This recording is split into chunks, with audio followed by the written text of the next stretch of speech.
welcome back to another video by DEAS Academy. My name is Trinity and I will be your instructor for today. We will be discussing introductions and conclusions. We will first go over what they are, then their different components, and finally, how to plan for them. First, let's talk about introductions. An introduction is the first paragraph of the essay. This will be the first thing the reader will read. This will create the first impression of your writing. Well, what's the purpose of an introduction? It generally gives some background about the topic and narrows in on the thesis. This portion of your essay should be interesting because it needs to draw in the reader. There are also different components of an introduction: the hook, the background information, the roadmap, and the thesis. The hook is what grabs the reader's attention. This is where you want to be very interesting. Someone may put an interesting fact here or ask a question to the reader. However, as you become more advanced, those methods are not usually recommended. You can talk about something relatable to the reader. The next component is the background information. This is just to inform the reader on the behind the scenes of your essay. If writing about a historical event, maybe talk about the date and name of the event. If writing about a story or text, you might want to summarize the book a bit. The roadmap tells the reader the direction of your essay. This is where you mention the main ideas of your paragraph. It usually goes after your thesis statement, but the order is up to you. Lastly is your thesis statement. This is the most important part of your introduction because it tells the reader what exactly you are trying to say and what's the point of your essay. When writing an introduction, many think of an inverted triangle because it visually represents what the intro is supposed to do. So starting at the very top, there's a wide base. That represents how when first writing an intro, you start off very broad. This generally connects to your hook because it should be somewhat general and open. Next comes the background information. This is where you start narrowing down to your topic. You address your who, what, where, when, and how. This should tell your readers some details about what you are writing about. The final portion of your intro narrows down to the exact idea you will be discussing throughout your essay, your thesis. This is where you get into the nitty-gritty details of your thesis and tell your reader the specifics of your paper. To plan the intro, the easiest way is to break it into its components and write them separately. You can write the general ideas you wish to express for each one.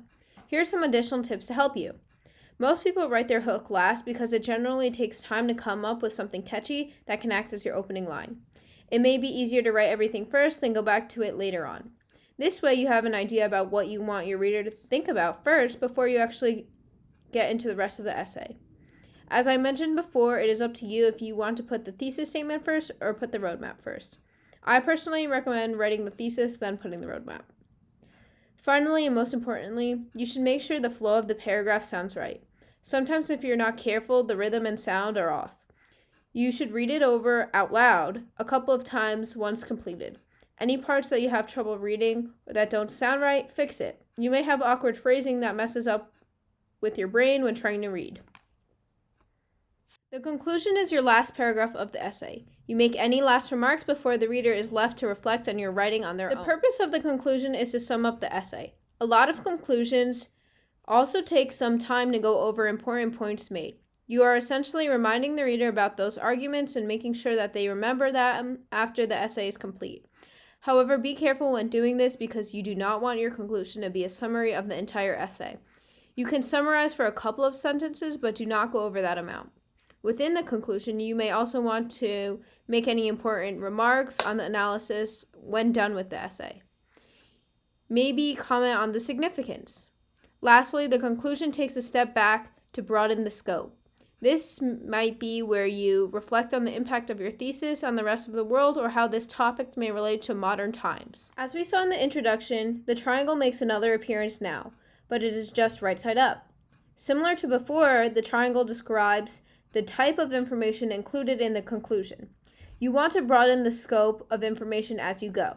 You start specific with your thesis and make your way to a larger body of information. The middle of your conclusion should reaffirm your reasons and introduce the outside world, or the relation or importance to now. Your final part of the conclusion is very general and can be considered your step back into the world. When planning your conclusion, keep in mind these main parts: thesis, any last remarks, broadening, and the relationship to the world. It will generally follow this order as well. For each step, you can write down the main points you want to include. Then, when you actually construct this paragraph, all you have to do is copy and paste or rephrase certain parts. Here are some last things to keep in mind when writing your conclusion. Your conclusion is kind of like the opposite of your introduction. Instead of narrowing down the information to a specific topic, you want to generalize and become broader. Another important thing to keep in mind is that you should not make any new points within your conclusion. You are trying to close your essay. You should not be introducing any new information. This is all the information you need to start writing your conclusion. Thanks for watching. Today we covered everything about introductions and conclusions. If you have any questions, leave a comment below or send us an email.